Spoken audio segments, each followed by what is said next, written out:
chers membres du comité d'organisation, mesdames, messieurs les membres du comité scientifique, mes chers collègues, chers publics, chères populations de Pikine-Est. C'est avec un plaisir que nous sommes ici pour la 5e édition du prix d'excellence du leadership local. 5e édition, 5e participation de la commune de Pikine-Est. Pour vous dire combien le maire de Pikine-Est, le ministre Issa Diop, accorde une importance à cet exercice. Nous allons vous présenter notre expérience sur l'équité et l'efficience budgétaire, une des composantes majeures des mesures de performance des collectivités territoriales. Pikine-Est, c'est une gestion collective, une gestion participative, et c'est l'occasion de vous présenter les salutations et les excuses de M. le ministre Issa Diop, empêché, il doit faire son passage à l'Assemblée nationale, et certainement avant la fin de la journée, il va nous rejoindre. Nous avons partagé avec vous l'expérience sur l'efficacité, l'efficience budgétaire.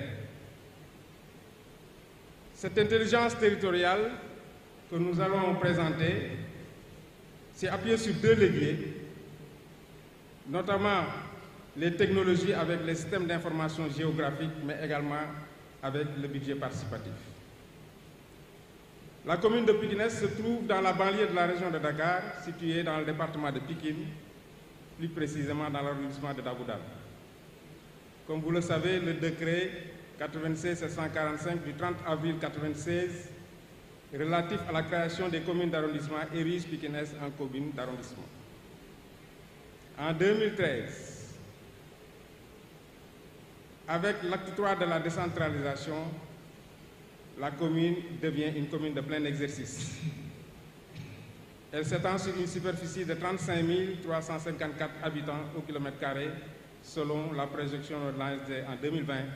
La commune de Pikine-Est compte 35 354 habitants, composés comme suit: 49% d'hommes, 51% de femmes, 76,35% de jeunes. Pikine-Est est entouré par 5 communes du département de Pikine.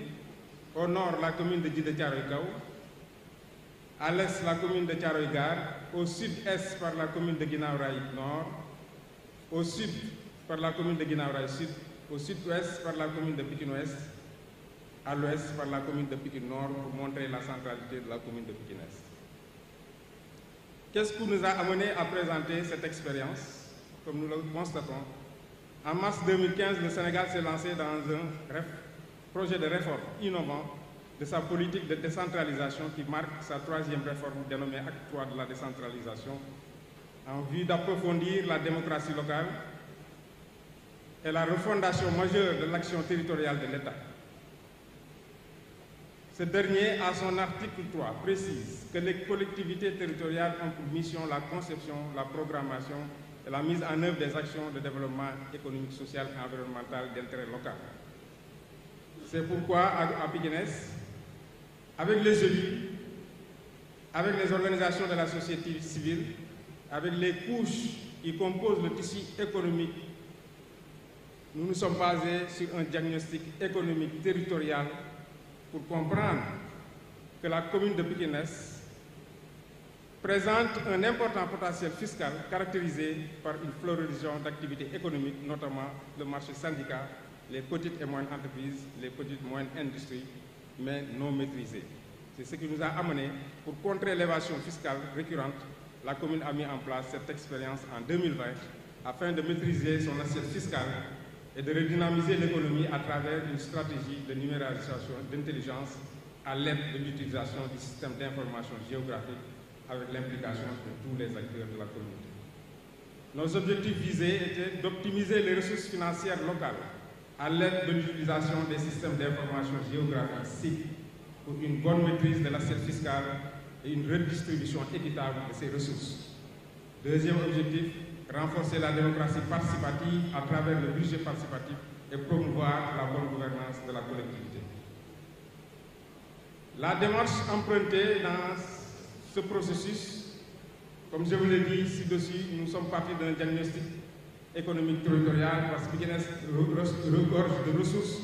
Des jeunes ont été formés dans ce domaine. Et à partir de ce diagnostic, nous avons cartographié les secteurs dominants. Et à Pikine, nous avons sorti 2 secteurs dominants, notamment l'artisanat et le commerce. Donc il fallait s'appuyer sur ces 2 secteurs pour booster l'économie de Pikine.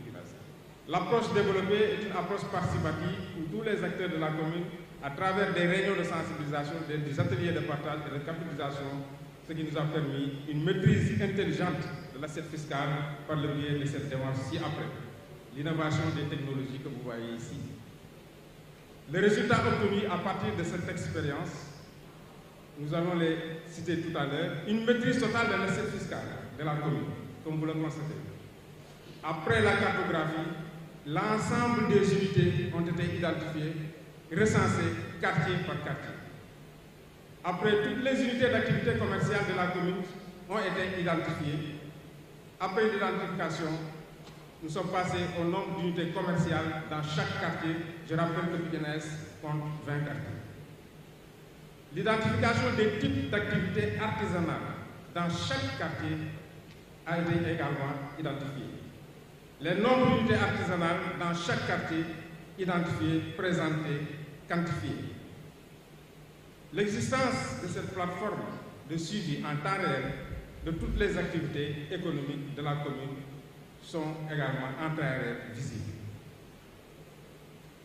Pour estimer le potentiel fiscal sur les occupations des voies publiques, l'estimation quartier par quartier nous a amené à avoir des chiffres exacts pour booster l'économie de Pikine. Qu'est-ce que nous avons?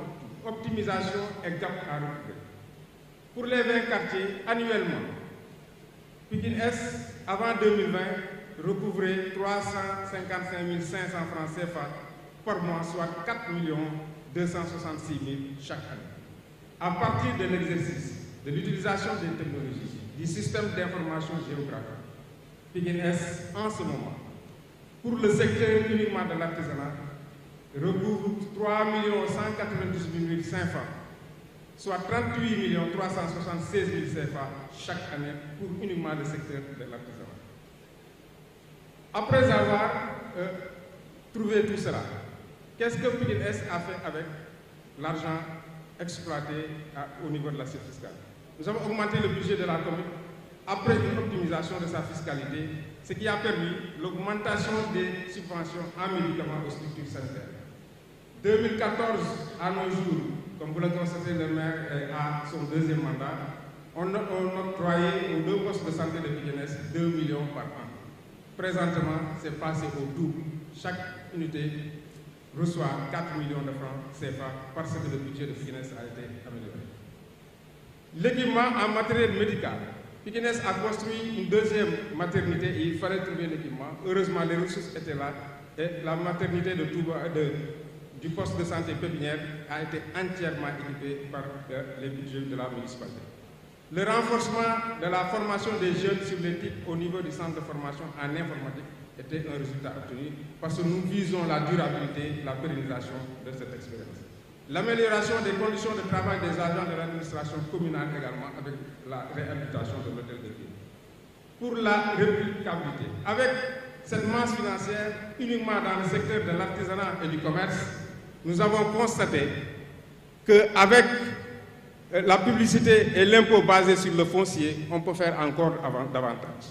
Raison pour laquelle, pour la redistribution spéciale de la publicité du secteur uniquement de l'artisanal, jusque-là, Pikine Est ne recouvrait que 16 unités pour la publicité et avec la cartographie, 251 unités ont été recensées. Ce qui veut dire que si on passe à la réplicabilité uniquement au niveau de l'artisanat, nous allons encore gagner beaucoup d'argent pour injecter aux projets prioritaires.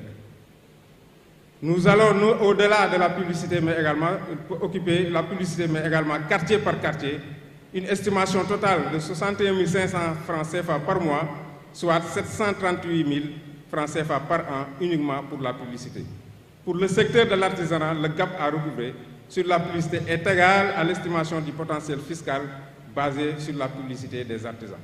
Pour le calcul de la publicité, nous avons comme fourchette 1 500 francs CFA au mètre carré par mois. Pour le secteur de l'artisanat, le gap à recouvrir sur la publicité est égal à l'estimation du potentiel, comme nous l'avons dit tantôt, basé sur la publicité uniquement pour le secteur de l'artisanat.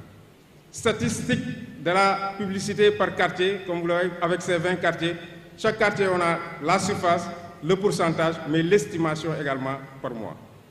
Estimation, système d'information foncier. Après la publicité, pour la réplicabilité, nous allons vers le foncier et du suivi des OVP.